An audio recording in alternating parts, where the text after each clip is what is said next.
ഒന്ന് സുഖമില്ലാണ്ടായപ്പോ കിട്ടിയാൻ എനിക്ക് ഉണ്ടാക്കി തന്ന ഒരു പുട്ട് നിങ്ങൾ കണ്ടതാണല്ലോ. അതിനർത്ഥം നിങ്ങളുടെ ഹീറോ തോറ്റെന്നാണ്.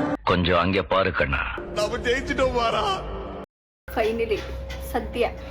ഇതിലെന്തൊക്കെയാണ് നീ ഉണ്ടാക്കിയത്?